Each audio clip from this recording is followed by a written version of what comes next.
Hey everyone, it's Liberty Stacking, and today we're going to be talking about food storage.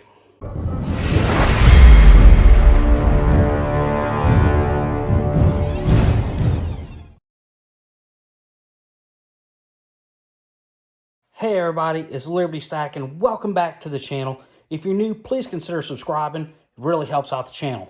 So today we're going to be talking about food storage. We're not going to be talking about canning today because that's going to be a whole nother episode. But what we are going to be talking about today is medium to long-term food storage options and how to use them. So we really have two contenders in this. You have the Foodsaver and you have Mylar. So we'll get into them real quick. The Foodsaver really is intended to be used to seal like stuff that you want frozen. And this is a very short term, no more than 2 years. You know, while the Mylar is designed to hold dry goods with the use of oxygen absorbers, this will go for about 20, 30 years if you do it correctly. And the reasons why is this Mylar is not very porous, while the Foodsaver is. This is going to leak over time. It's going to let air in over time. So, but also, this is a lot easier to seal than this. So we're going to get into them each. First, we're going to start with the Foodsaver. Alright, so we're going to start off with the Foodsaver. So first things first, you need a clean work surface and wash your hands really good. Because the better preparation you put in it, the better product you're going to have. So,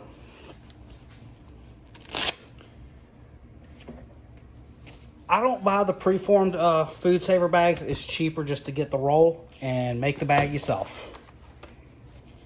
So what we're going to do, we're going to set it right in there.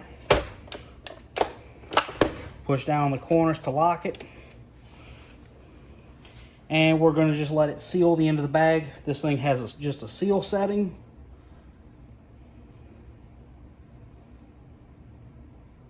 There we go. I'm going to run that one more time. Just try to get a better seal. Push down on it a little bit.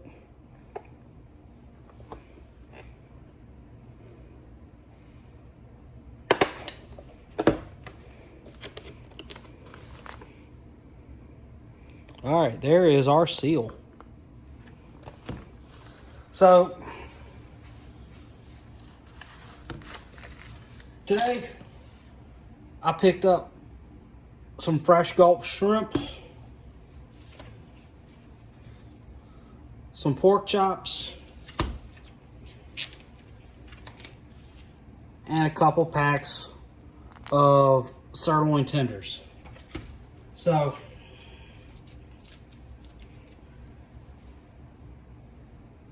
because all of these have fluid in them, like blood, water, stuff like that, it's real easy to vacuum seal them if you put them in the freezer and get them relatively frozen. Because if there's any water, any fluid, or whatever you're trying to seal, the vacuum sealer is going to pull it into this vacuum chamber right here. And if that happens, you know, if there's moisture in this area where this sealer is, it is not going to seal right there.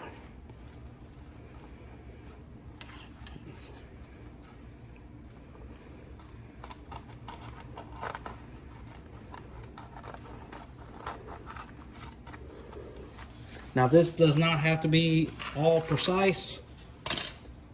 As you can see, it just can't be jagged. So I like to leave a lot of space between what I'm sealing.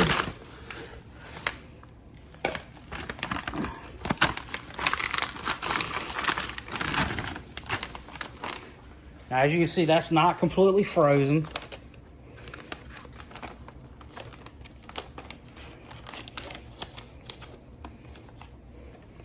So we're going to tuck that down in that little trough like that. Lock each side. And we're going to hit vacuum and seal. And what you're hearing is the pump now pulling all the air out of this bag.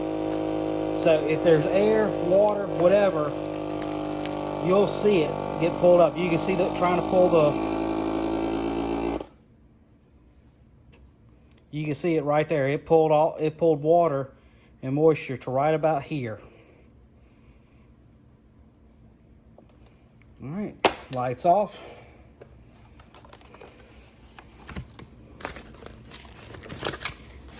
Perfect seal. So if you would have tried to do this right out of, without, trying to freeze this a little bit, you would not get that good of a seal. All right, so we have our last bag made up. We're gonna go ahead and seal up the steaks.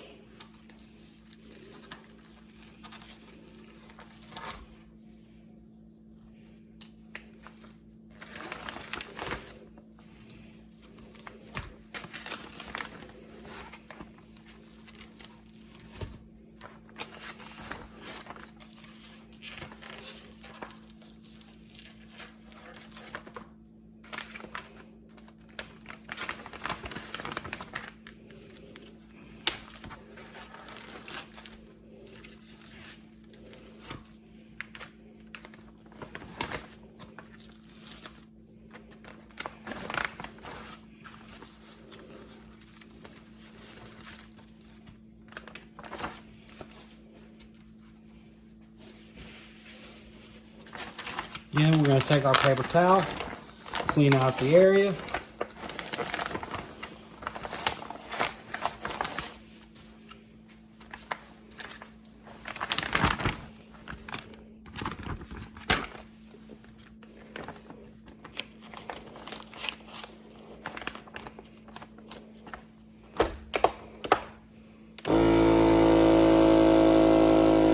And let it seal.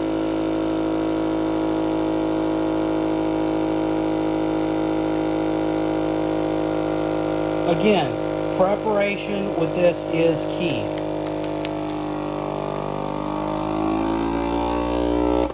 It would be really hard to get this to seal if these weren't partially frozen.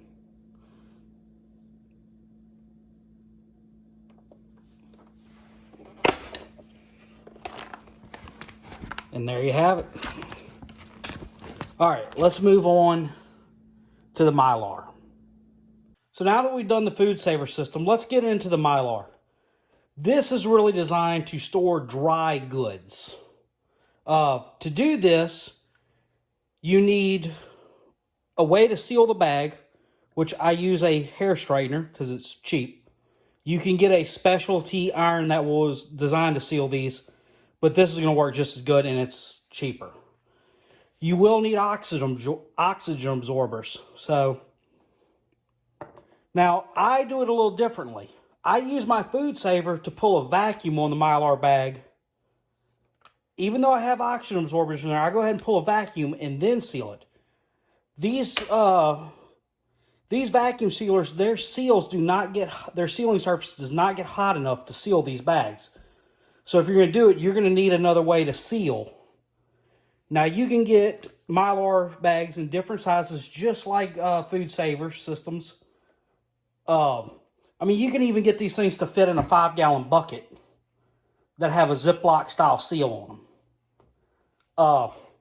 But I tend to like smaller bags because when I open a 5-gallon bucket, I don't want to have to use the entire 5-gallon bucket right then and there, or within a reasonably short period of time. So I tend to buy stuff in 1-pound bags where, if we open a bag, we can use it within a relatively quick time. So let me get all the bags set up real quick and we'll get into sealing. Okay, so we have our rice in the bag. Get a couple oxygen absorbers, put in the bag. Now this is the piece that you're going to need to make it work. You want something to hold this bag open, because if you try to seal Mylar, or if you try to vacuum seal Mylar, it's not going to want to go, because Mylar will almost seal back on itself, creating an airtight seal.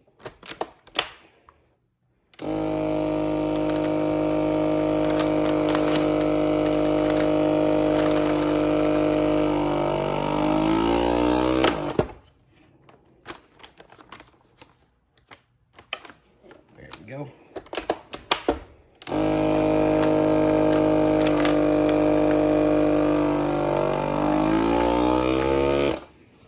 All right, while it's doing its thing, we come in here and we just pass the iron over it. And it is sealed. Now, I like to seal my bags a second time. Pull your straw out.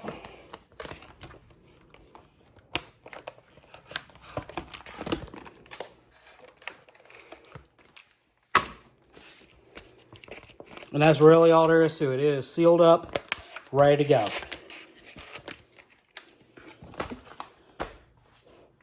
All right. Now, once you have everything sealed, you can't just stick Mylar in the cabinet. You're going to need to put it in something to keep it safe, because rodents can eat through that. Not saying you have rodents in your house, but if you're going to store it, you might as well protect it. So, what I get is a food grade 5-gallon bucket with matching lid. And I just put everything in the bucket and I put the lid on, and that helps protect it. So, there you have it, everybody. Real quick down and dirty way between Foodsaver and Mylar. Again, it depends on your application and what you're trying to do. If you want to put something in the freezer for short term, up to 24 months, use the Foodsaver. If you're looking for long-term storage solution, Mylar is the way to go if it's a dry good. If it is something that has a lot of moisture in it, canning is going to be the way to go on that. And we will get into canning on another day, because that is a topic all to itself. So, hey, this is Liberty Stacking signing off. Thank y'all for hanging out, watching. If y'all are new to the channel, please subscribe. Leave a comment, hit the thumbs up. Remember, stay safe and keep stacking.